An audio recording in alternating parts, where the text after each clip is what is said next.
Day two of the Collingwood pre-season has just been concluded, and while we saw a lot of the returning first to fourth year players come today, we also saw an additional amount of players, veterans, new faces at the Collingwood Football Club show their face and join in some of the drills.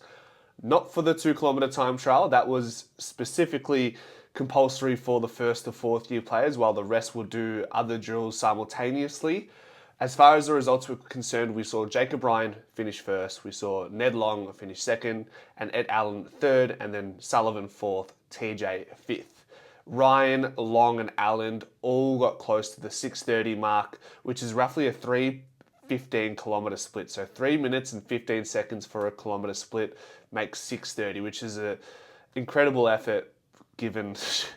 They're just numbers that I'm just not used to, but obviously at a professional athletic level, this is what is required, especially if you're a young and upcoming player in your first or fourth year. You want to impress, right?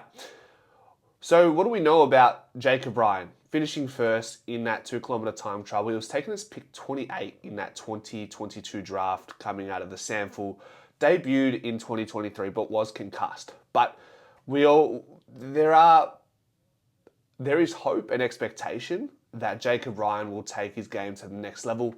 He played 12 games in the VFL last year and also had, I say last year or this year, but he also had some issues with injuries. I think it was a nagging calf issue at one point. But out of the 12 games, he collected more than 17 touches in 8 of those instances. So he does know where to find the ball off the half back line. And we're hoping to add some competition to that sort of area. I mean, with that running capacity, maybe he's going to put his hand up for the wing position as well, which is something Harry Di Mattia mentioned to SEN yesterday. But what was interesting to know, I don't know if this is a good thing or a bad thing, but Harry Di Mattia was outrun by the big Roo Illaru Smith in that 2 kilometre time trial further back. So Di Mattia was nowhere near the top 5 and was beaten by Big Roo. So I guess it's good looking at it from the lens of, oh wow, Big Roo's got this engine tank, and we sort of gathered that looking at the way he played in the VFL.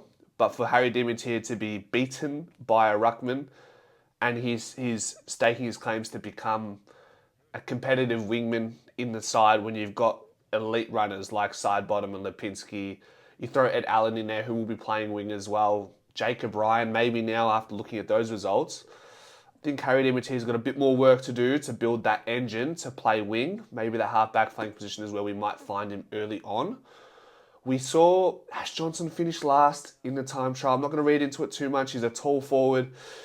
We know it's not his forte, but effort is what matters. And he ran out that last bit. I've shared the footage here in the B-roll, but he did push that last bit and showed a bit of gut running there. So that's all we asked for from AJ this year. We saw Tim Membry and Houston show their faces at the club, getting involved in some drills. Like I said, not the running drills specifically to do with the 2 kilometre time trial, but it's good to see that everybody's coming back with this desire to get in as early as possible, show your face to the youngsters and drive the Sanders, as some would say. We saw Darcy Moore there, still Sidebottom, Jeremy Howe, Dan McStay, who said he just couldn't wait to get back into the routine of things. He's hoping for continuity in 2025, and we're hoping for that as well, since he came over from as an unrestricted free agent at the end of 2022, missed the most of 23, hurt his knee in that prelim final, does his ACL on the pre-season of the 2024 season, gets some games in the back end of 2024, looks really promising.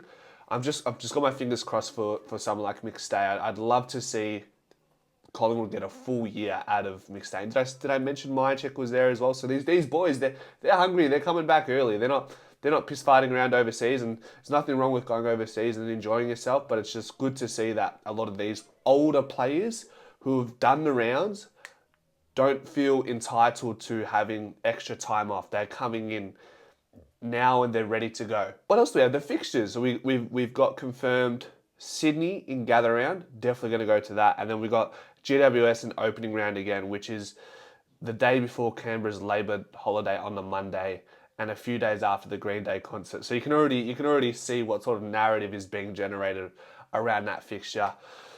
How do I feel about it?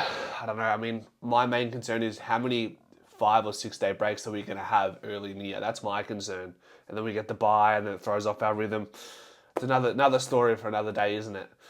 Lastly, On Thursday, I'm going to have Dylan Alexander follows draft on for a live stream at 6 p.m. Thursday night. We're going to talk all things draft, who we're looking at bringing in potentially around that mark. Are Collingwood going to slide into the 30s as we're sort of hoping for at this point?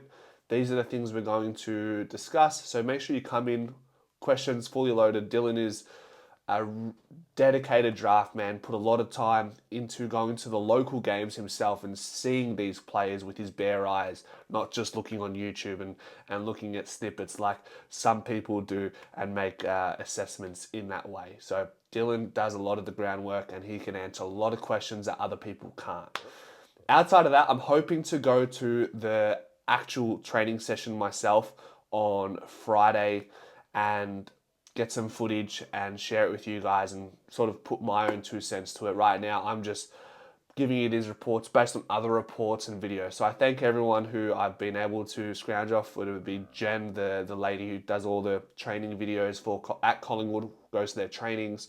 You've got the Collingwood Instagram, of course, and even Swoop Blue keeps us updated. So I appreciate all their hard work to keep us informed as Collingwood fans. Go Pies.